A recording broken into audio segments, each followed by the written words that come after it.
throughout the Bhagavad Gita, the whole subject of peace is actually really, it's discussed quite extensively actually throughout the whole Bhagavad Gita, because the nature of this material world, or nature of every living entity in this world, is that you want some level of comfort, right? What is peace? Peace is some stability, some comfort in our life, something that allows us to not become agitated in our daily functions. And so pretty much every day in our life, from the point you get up to the moment you go to sleep, you're trying to get some level. It's like everybody's sitting right now, and you move a little bit to see if it makes you a little bit more comfortable. Move the leg a little bit that way, move the hips a little bit that way, and you sit in a certain position, and then after like 5-10 minutes you got to change again. Because naturally we are comfort-seeking beings, that we want a level of comfort in our lives. So we're always trying to adjust different things to make things more comfortable. So peace is on that level, that there is stability. Stability is required for peace, because without stability, there's no question of peace, that it's always changing. It's always changing. Just like in a roller coaster, it's not peaceful, right? It's not. I've never been on a roller coaster, but they got me on one ride once. That was crazy.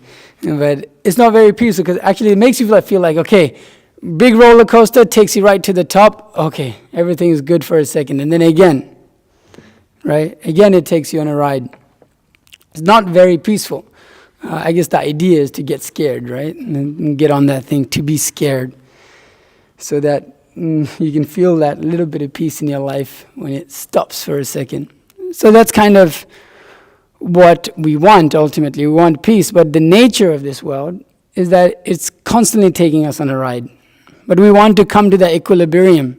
That's what they call those. And you got waves, and then that's what a roller coaster is basically, comprises of smaller and bigger waves. And then when you hit the top or the bottom, I guess you don't stop at the bottom because you go, but when you come to the top, you get to an equilibrium where for a second you're standing still and everything is nice. Oh wow, great, wonderful. But then again it goes. So the nature of this world is also like that. That in our life we work hard, work very hard. Okay, get that little bit of stability for that second, and then it's, here we go again. Whether it's your own mind, whether it's from from others, or whether it's from nature. We're trying to get a level of peace at every moment in our life, at every circumstance of our life, just like today.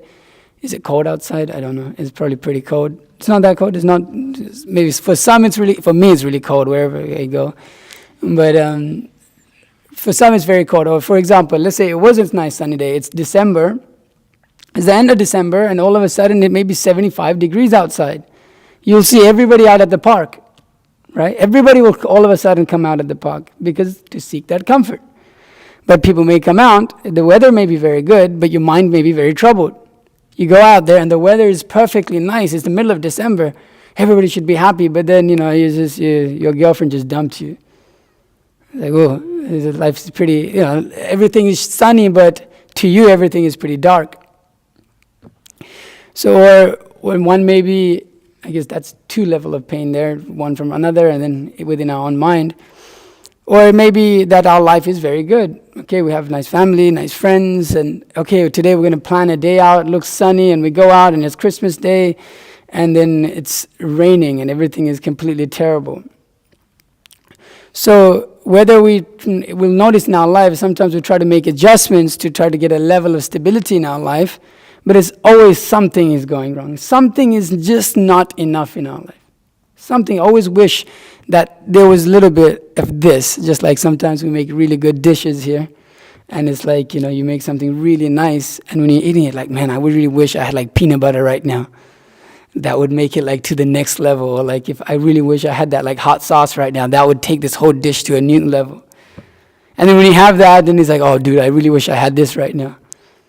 So there's never end to those, I wish I had this. This would make it a better situation. This would make my life much better or more stable or more peaceful. Try to get that different position. So the living entity always trying to adjust in different ways to get that level of peace, because Krishna says in the Bhagavad Gita, without peace, what is the question of happiness? It is the platform from which happiness can come. So the Bhagavad Gita specifically makes this point throughout the second chapter, especially in discussing the position of the yogi, that a person who is not disturbed by incessant flow of desires that enter like rivers into the ocean, which is ever being filled but is always still, can alone achieve peace, and not the man who strives to satisfy such desires. It's quite the opposite of what you're told in your lives. Pretty much at every moment in your life you're told, satisfy your desire, and find the best way to satisfy your desire. And find the new way to satisfy your desire. Therefore, we're always pulled, right? Always creating, the media and the society always creates discontent within our hearts, that you don't have this. Okay, you got there. Okay, now we found a better way to enjoy. Invoke your desire more. Oh, now we found, okay, we released the iPhone 15 Pro, 16 Pro. Now we released the 17. Now you can enjoy a little bit better because the camera is a megapixel better. It's got a little bit more. It's got the newer touch screen, or it's a bigger screen, or it's the unbreakable screen, whatever. That sounds right, nice, right? And the unbreakable screen of an iPhone. You never have, oh, what a piece. I can just throw my thing around and I don't have to worry about it. Because every time you drop it, it's like a damn $100 looking at your face when you turn that thing back up. So the desires are always pulled in that direction. That incessant flow of desires are there within the living entity, material desires, because of our involvement within this world. And that is to a level exploited within the society. Therefore, there's never peace in our lives. It's always running after those incessant flow of desires in our lives. Okay, get this. Okay, in order to be happy, I have to get this particular object, and that will give me peace. But you get it, and it gives, it's like that roller coaster. You get it, it gives that stability. Okay, all right, I finally have it. And then again, oh, actually, you don't have this now. The more you get, the more you realize, no, I need more. I don't have enough of this. I don't have enough of that. The living entity we have the ability to create unwanted needs. We don't need it, but we create it because we're not satisfied, actually. Even though those objects that we chased after, that were desires of, that we thought would make us peaceful, ultimately when we get it, it makes us feel more agitated. Oh, I need more now.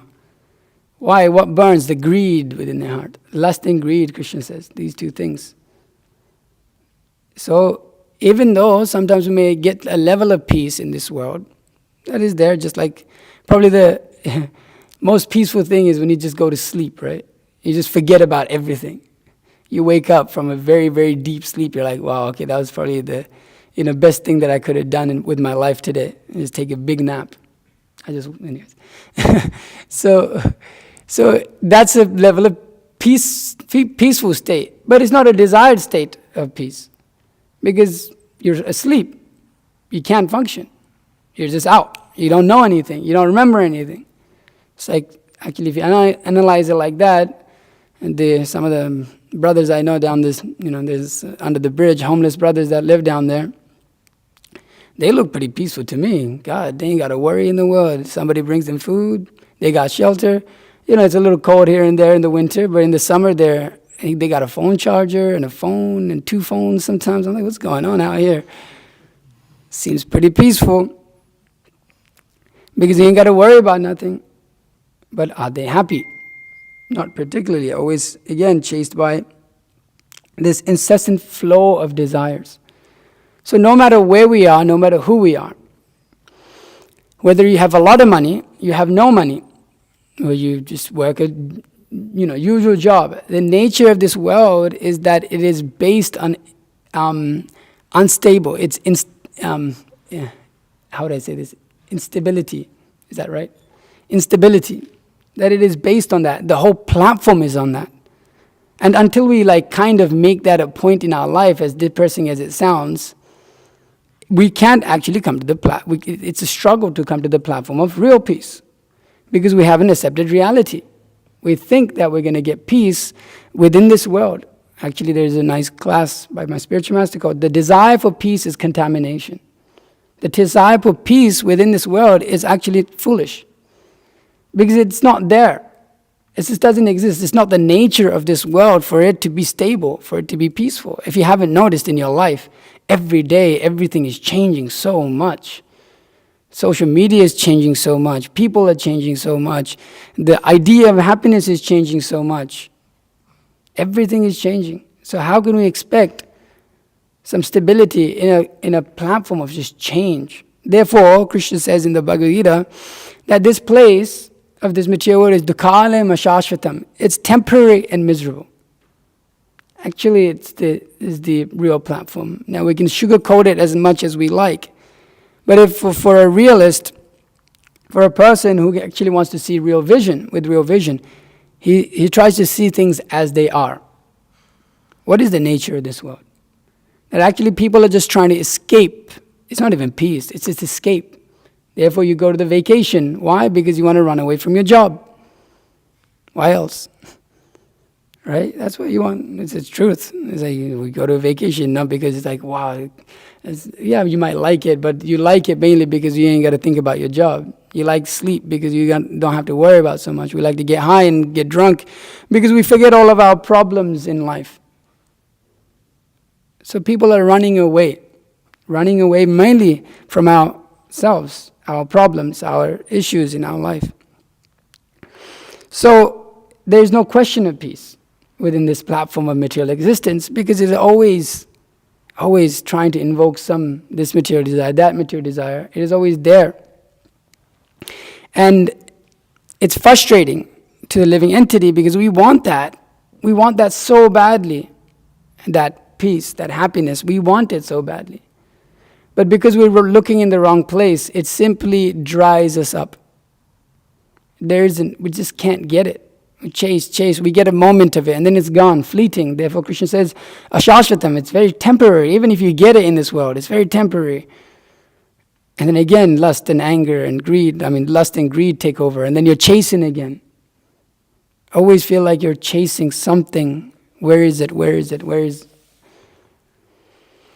So Krishna makes the point that the person who is not disturbed by such pullings of this world, yes, there's disturbance. Just because, for example, orange cloth, so it indicates that we've kind of dropped everything in this world and don't own anything particularly, live a very monastic sort of life. That may be taken to mean that I am peaceful. Not particularly. Just because I let go of everything doesn't mean there is peace. But that the person who is not disturbed by incessant flow of desires, he can come to the platform of real peace. So, as it says here, can alone achieve peace, and not the man who strives to satisfy such desires. So to desire to try to enjoy in this world, to try to have some level of peace within this world, is not encouraged within the Bhagavad Gita. To try to, just as everyone says in this world, chase your dreams, chase your passion, chase your dreams. That is completely the opposite of what a person who is actually trying to come to the platform of real happiness and peace does, more or less. Chase the dreams of this material world. They're just dreams, actually. Shashvatam, temporary. So we're kind of taught that in this world to run, but the Bhagavad Gita pretty much tells us completely oppositely, that you don't chase your desires. Actually, they will cause you great misery within this world. Don't chase your material desires. That does not mean don't chase desire. It's a very important point. The Buddhists get it wrong here. Desire means pain, because if you have desire, then you try to exercise that desire, that causes you frustration, and that's the problem. So if you don't have desire, you'll never be frustrated, right? If you don't have desire, it means you're dead. So the point is that one should not chase one's material desire. That material desire within their heart can never be satisfied. It burns like fire, O Arjuna, Krishna says in the Bhagavad Gita. is never satisfied. It's like pouring fuel into fire. It just burns bigger and bigger and bigger. But the real solution is not just to hear, as being said, that those desires may be there, just like, just because I'm in this cloth doesn't mean I don't have desires to try, of this material world to go and do things. No, those desires are there, but we don't act upon those desires. How do we not act upon those desires? Because there is an understanding of something much greater than those desires. And the specific formula for peace is, as Srila Prabhupada often called it, formula for peace. Bhukta Ram Yagyatapasam Sarva Loka Maheshwaram Suhrida Sarva Bhutanam Jnatva Mam Shantim Richati. This is a verse that comes in the Bhagavad Gita. It specifically teaches us what it means to come to the platform of peace. Because right now in this world, we're looking at ourself as the center. My desires, me, should I do? How should I be happy? How should I become peaceful? But actually, that's the problem. Krishna says here that a person in full consciousness of me, knowing me to be the ultimate beneficiary of all sacrifices and austerities, the supreme lord of all planets and demigods, and the benefactor and well-wishers of all living entities, attains peace from pangs of material miseries. So it's not just that he takes the position of, okay, I'm just going to not act upon my desires, or just let the desires come and not act upon them. Yes, that's there, but he's able to do that because he's able to recognize what desires he should actually act upon. Because you cannot get rid of desire, ever. Only the dead things in this world don't have desires. Like I was saying, this table doesn't have desire, this microphone doesn't have desire, these phones and all of these are dead things, they don't have desire. But every living entity, even this plant, is trying to get peace. How? Where is sunlight? Let's go up. So the main point being is that there is desire, but that desire, material desire, should not be satisfied. So what kind of desire should be satisfied or sought after? Spiritual desire. And what is that spiritual desire? That is made point here. A person in full consciousness of me, knowing me to be the ultimate beneficiary of all sacrifices and austerities. That whatever you do, whatever you eat, whatever kind of activity you perform in your life, that you do it for the pleasure or the desire to please God, to please Krishna, who is the ultimate beneficiary, who is the ultimate person who can benefit us, who is our ultimate friend actually. We are our own worst enemy. But Krishna is our best friend. The mind is the worst, as Krishna says, the mind can be the worst of enemies or the best of one's friend. Because if the mind, the desires that are there within us is directed towards Krishna consciousness, fully unconscious, a person fully unconscious of me, then all of the desires that one has when it's directed towards Krishna consciousness, then it becomes a great source of happiness, not misery. Why? Because he does not look at himself as the beneficiary. He does not look at himself as the person who is getting the benefit. He sees that his lover, the Supreme Personality of Godhead, Krishna, he is the person by which he is trying to please. He's not trying to just please himself.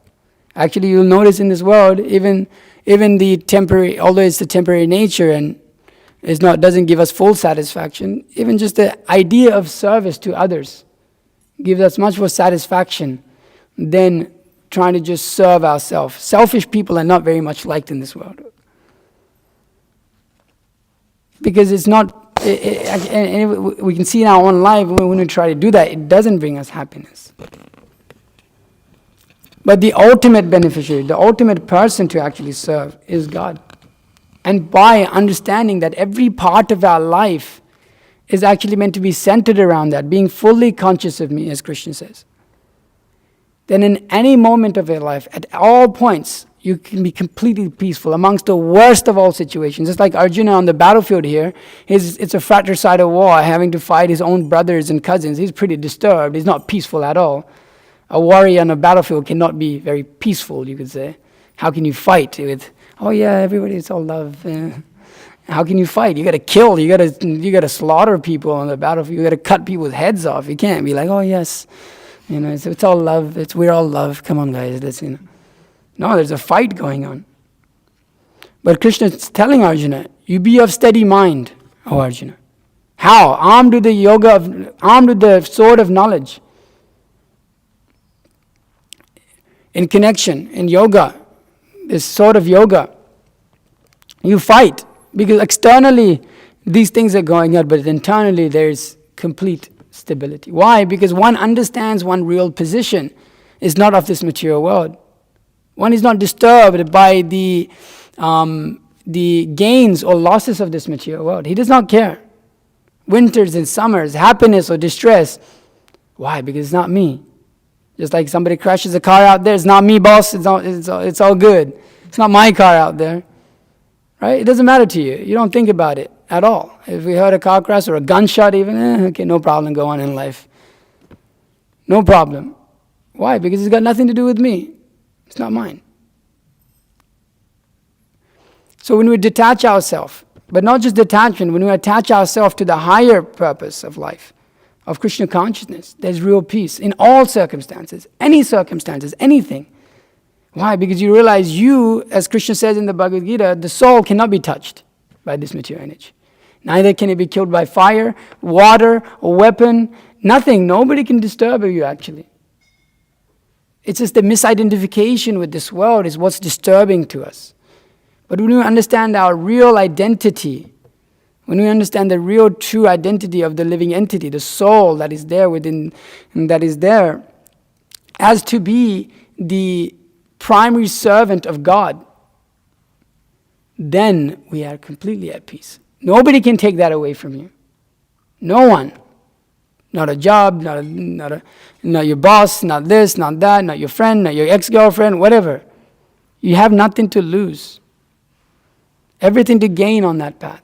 So there's a level of peace there. Although externally there's disturbing situations. It's always disturbing situations. You have to understand that. That's the way of this world. Until you accept that, even as a person who's practicing in spiritual life, there's disturbance within spiritual life. But if one can constantly remind himself that one should not forget, one should not become a forgetful person of his relationship with Krishna, then he's always peaceful. Actually, there's many stories within the Vedic literatures of yogis who are great meditators, who are at peace, you could say, that became disturbed due to their false identification with this body. But as soon as one remembers that position, then he's stable again. So Krishna consciousness means to become conscious of Krishna. And that is the point being made here in this 529, is that by doing that, that is the peace factor. It attains peace from fangs of all material miseries. Does not mean that nothing bad will happen to you. No, they will continue happening to you. Your body will continue to suffer in different ways. But you will understand, oh, this is just external. Just like when winter comes, what do? Put on a jacket. That's all, right? And everybody complaining, why is winter here? Why is winter here? Why is winter here? No, it's the way of life. Why does spring come? Why does summer come? Why does fall season come? Nobody's going out and protesting, we don't want summer to come, we don't want winter to come. Similarly, the person fixed in spiritual life, he doesn't care.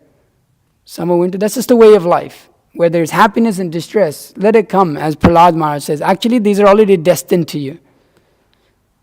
Just like one doesn't endeavor for material distress. It's not that you go looking where can I become like disturbed, extremely disturbed. Similarly, one doesn't need to go, where can I become extremely happy? They're already destined because of karma, past work. You'll get it somehow or other, just like the homeless man. He's destined for a level of happiness. He gets the same happiness, or a dog, and Prabhupada gives the example, a dog sleeping on the side street, and some big rich man sleeping on a penthouse, getting the same pleasure. And once you fall asleep, that's all. So the pleasure in this world and the happiness within this world is also destined to us already. Just like distress, you don't want it and it comes anyways. Sometimes some crazy things happens in our life. You're like, how is this going on? What is happening? It's like all of the craziest things you could imagine happen all at once in your life. But if we're fixed on the path of Krishna consciousness, now what does that look like? Everybody's probably thinking, well, it looks like this. You put on an orange robe and you go and you give everything up and you shave your head, and that's not exactly what it looks like. Actually, again, this is an external situation.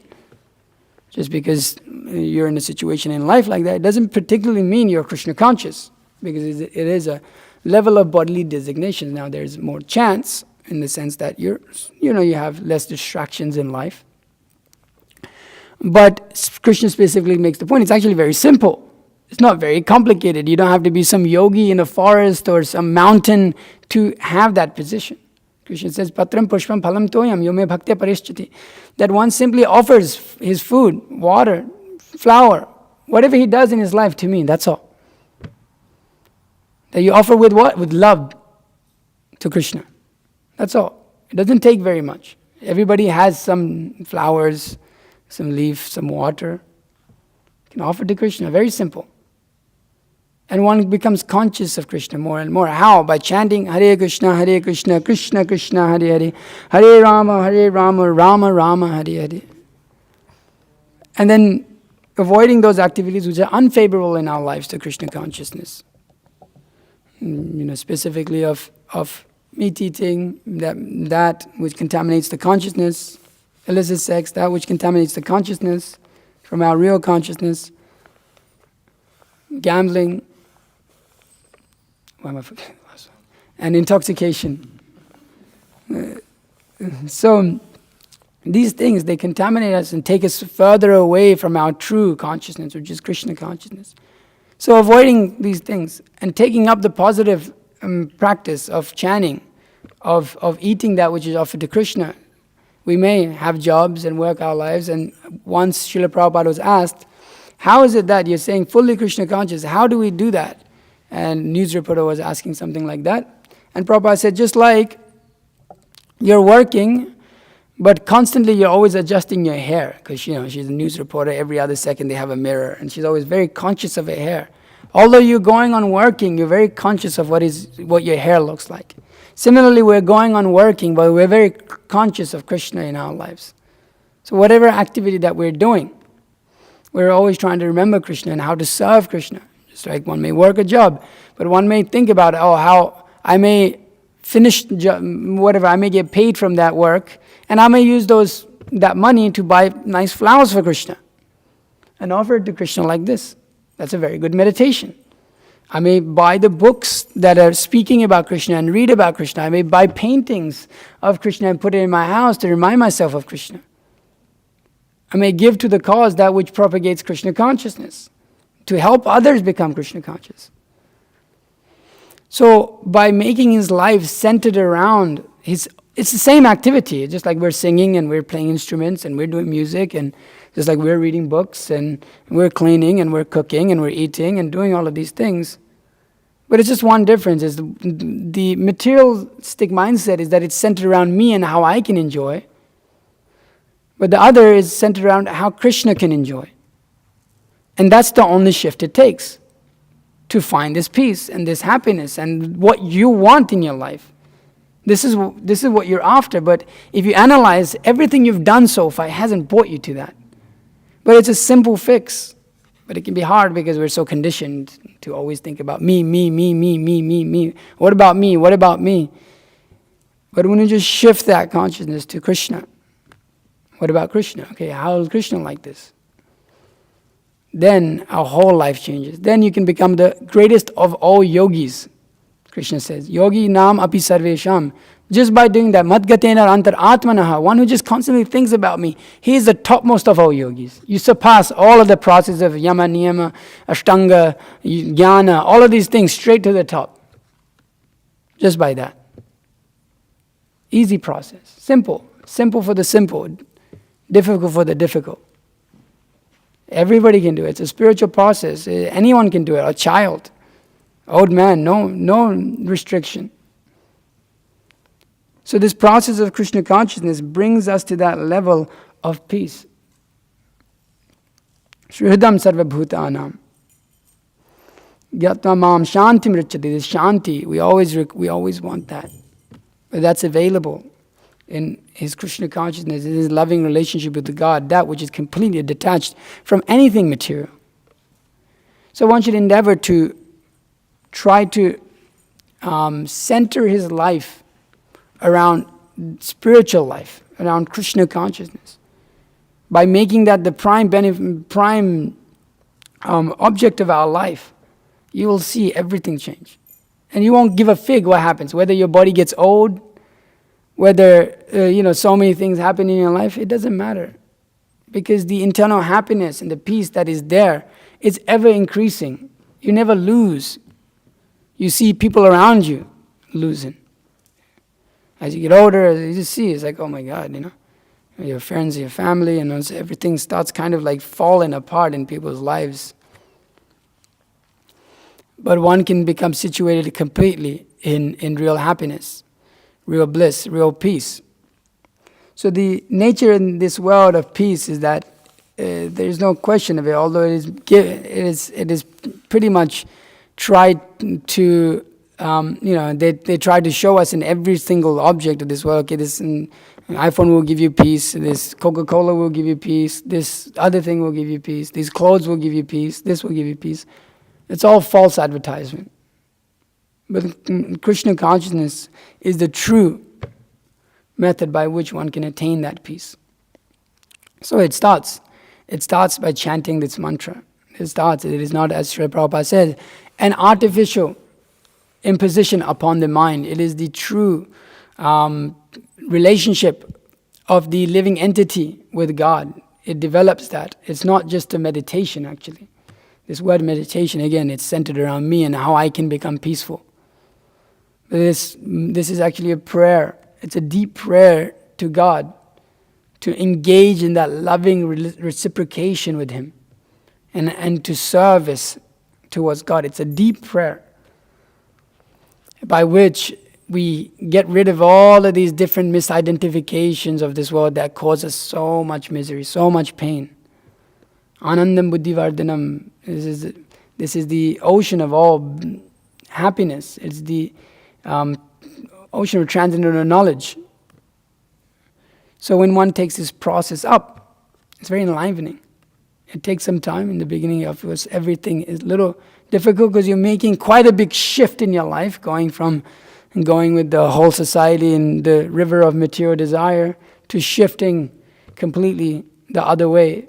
So there's definitely some resistance there from our own minds and false ego and such. But if one can become knowledgeable by reading Bhagavad Gita, by reading this knowledge, being armed with the sword of knowledge and taking guidance from those who are on that path of Krishna consciousness, he is surely to become successful. And even if he's not successful within this life, there's no loss or diminution, as Krishna says, because you're on a spiritual path. It continues in the next life. It doesn't stop here, just like material progress. Material progress, everything is finished. You're a big football player, break your leg, everything is finished, gone. Spiritual life's not like that. Spiritual life, even if this body dies, there's no problem. No problem. No problem. Even if you die tomorrow, no problem. If you're on the path of spiritual, the boat of spiritual life, no problem. You continue. There's no fear. Abhayam, one becomes fearless. There's real peace. Okay, so if there are any questions or comments, please feel free to ask. Anything at all? Don't be shy. Okay, go ahead.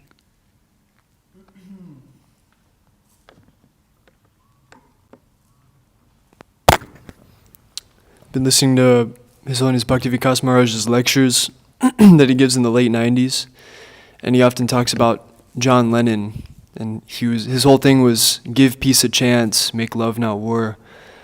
But his whole concept of give peace a chance, you practically see in his life, not to offend anybody, but just to give him as an example. Practically in his life, he just kind of stayed away in his mansion with his wife and indulged in all varieties of sense gratification. And so this give peace a chance, his whole concept is just leave me alone and let me enjoy my senses. I'll leave you alone, you can enjoy your senses. Mm-hmm. And that's like the perfection of life. But this is, this, like you're saying, doesn't actually bring us happiness. And you know, the other one, make love, not war. And Guru Maharaj talks about how this is like love and hate. They're like two sides of the same coin. You can't have one without the other in material life. And so, you know, people's idea of love, oh, I love this girl, you know, if you pursue that love to such an extent, it may cause war. Like we see, you know, in ancient civilizations, you know, huge wars happening just over some affair or something like that. And so, yeah, just to kind of Yeah. add that. Yeah, the idea of getting peace. What is peace for one nation is misery and pain for another. So you want peace within your nation, then you got to fight another. You want love, then you got to hate someone. Right? You love. Okay, love is based on some level of hate. Okay, we love our country. Okay, and we don't like the other one. You're kind of pushed in that direction. Okay, Ukraine. Okay, love within our country, but we don't like Russia. So love and hate. So a level of peace. Okay, we want peace in our life. Okay, then we have to stop this nation from coming in. We have to stop, block up the borders. This and this and this and this. So the peace is not, real peace within material life. It's like you said, okay, you enjoy yourself and I'll enjoy mine. But actually, that philosophy doesn't work because my enjoyment is to hurt you. So then it doesn't work. So there's a lot of contradictions within even the idea of peace and idea of love, and make peace make love not war. But it's based on, it's like you can't avoid it. So yeah, it's Krishna consciousness. It's a real solution because it doesn't. Again, all of these things, love and peace, they're all me, myself, and I. It's all based on my enjoyment, what I want. So that can never make love real peace or real peace. And so yeah, Krishna consciousness is the particular solution. Putting Krishna in the center of all our activities. Is there anything else? Any other question? Yeah, you have a question. I got something pretty loud. I don't know. Okay. This is my first time here, and are you saying Krishna and God are the same, or? Yeah, Krishna is God. Yeah. Okay. Krishna is God. So is that like the example, like how they say Jesus is God and all that stuff? It's a little different because there's a lot of things, but no, Krishna is not just, Srila Prabhupada makes the point that the absolute truth, Saman Bonam, he's the all in all, that's it. There's nothing beyond him. Did Krishna physically live on earth? Krishna was here 5,000 years ago. Okay. He does not, he has a spiritual body, his spiritual personality.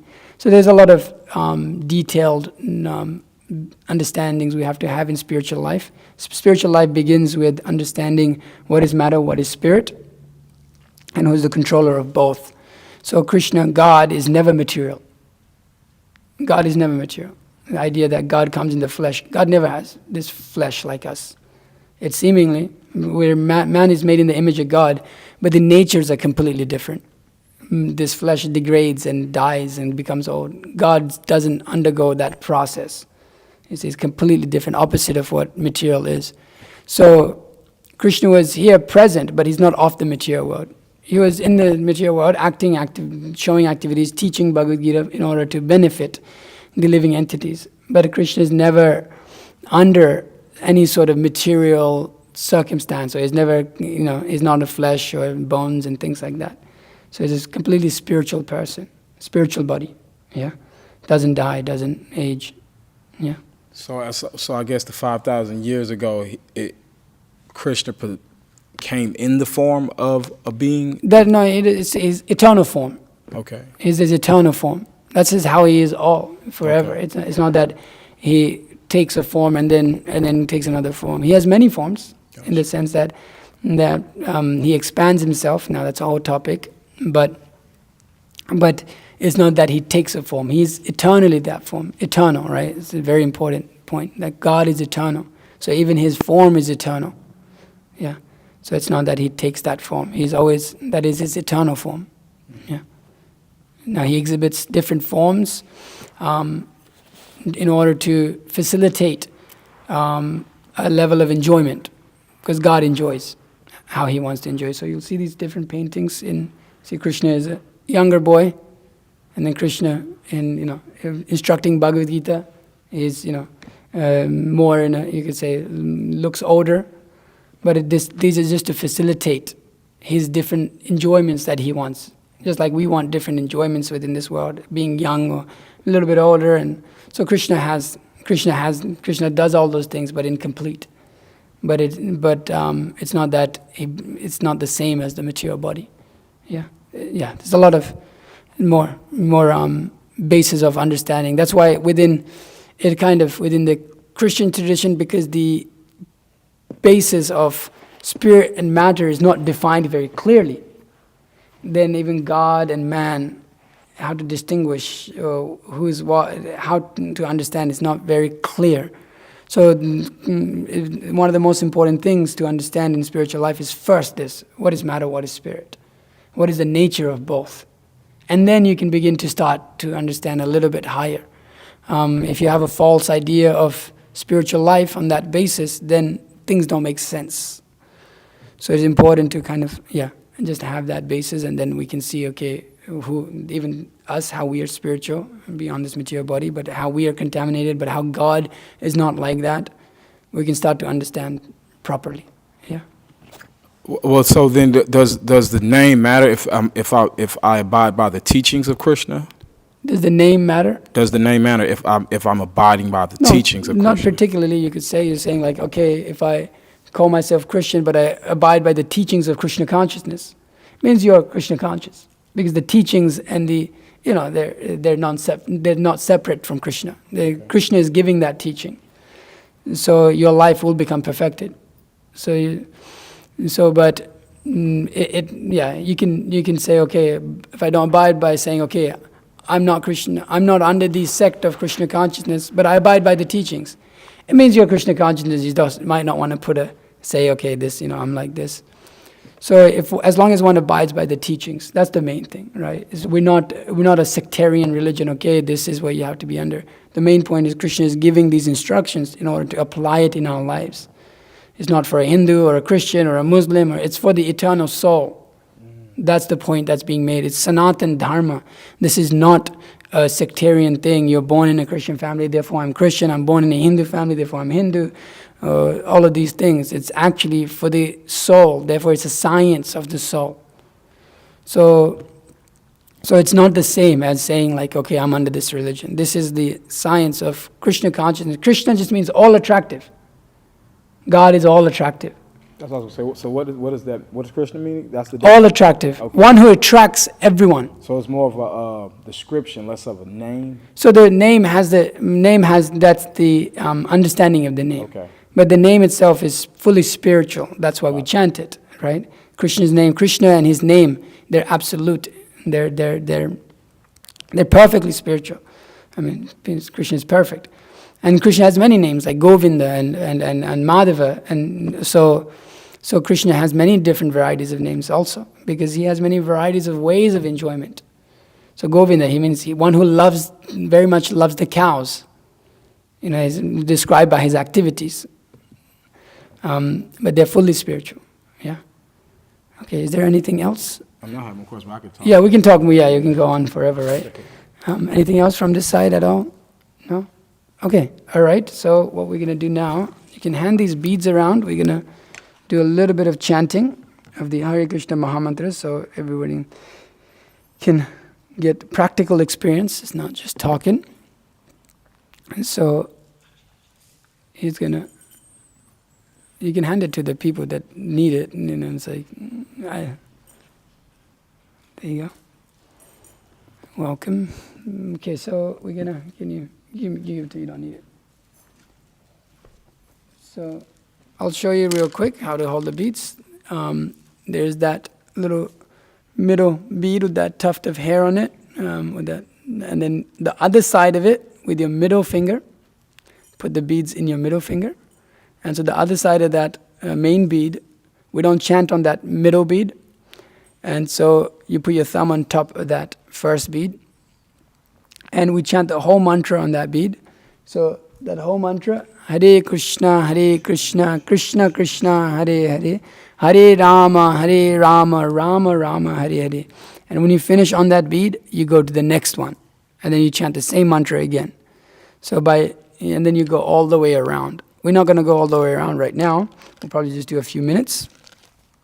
So the point is that when we chant the mantra, we're constantly hearing and vibrating the mantra and just hearing the mantra. And when thoughts come into our mind from so many other places and so many other desires and such, we just simply bring that mind back to the mantra.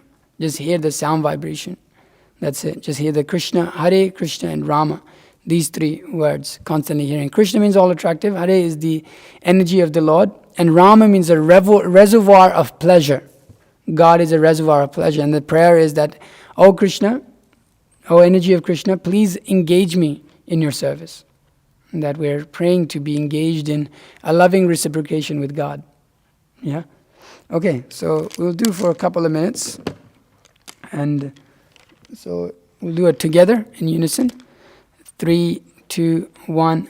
Hare Krishna, Krishna Krishna, Hare Hare, Hare Rama, Rama Rama, Hare Hare, Hare Krishna, Krishna Krishna, Hare Hare, Hare Rama, Rama Hare Hare, Hare Krishna, Krishna Krishna, Hare Hare, Hare Rama, Rama Hare Hare, Hare Krishna, Krishna Krishna, Hare Hare, Hare Rama, Rama Hare Hare, Hare Krishna, Krishna Krishna, Hare Hare, Hare Rama, Rama Hare Hare, Hare Krishna, Krishna Krishna, Hare Hare,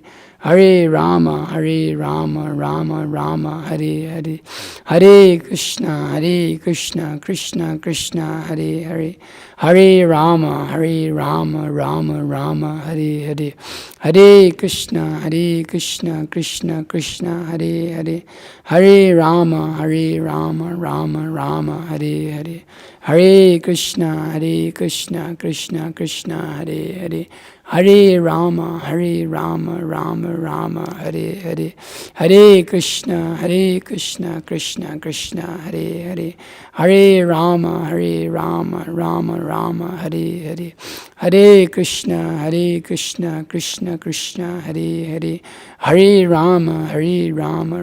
Rama Hare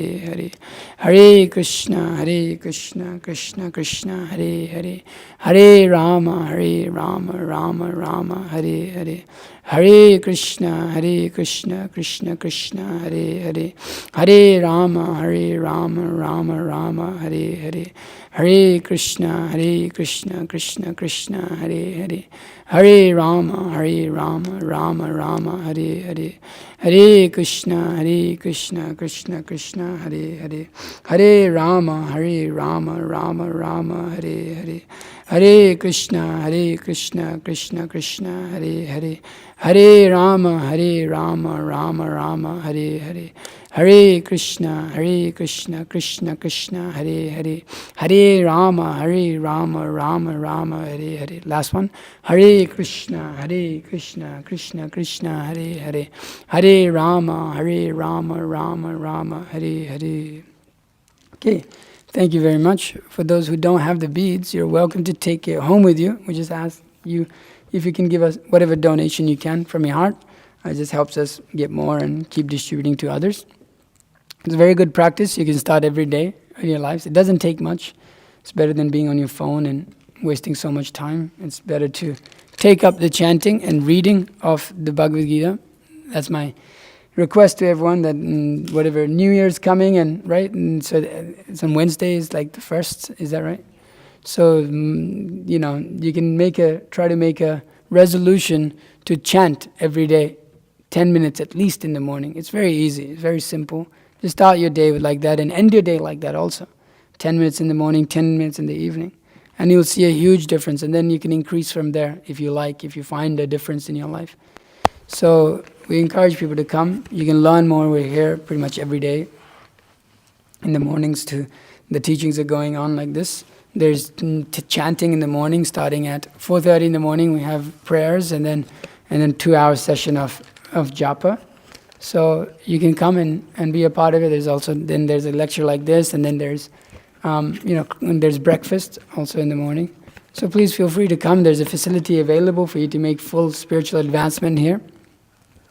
So come and make it a point. If you want, you can come on the first morning. That's a good idea. If you're not out late. We go to sleep early, so, wake up early. So please, if you can make it, or any time during that week or something, or any week, we're here. So you can get in contact with some of the women for the women, and the men can get in contact with some of the men, and just make it a part of your life. At least once a week you can come. At least once a week to the morning program, and then the Sunday. One morning program and one Sunday. You can start there. Okay? Thank you very much. Okay? Now we're going to serve out a big feast downstairs. So please, you can make your way down there. We ask you don't waste any of the food because it's cooked with a lot of hard work and it's been offered to Krishna. So you can take it for your family, your friends. We just ask that you don't waste any. Okay? All right. Hare Krishna. There's also books available in the back you can buy and donate for the good cause. Okay. Hare Krishna.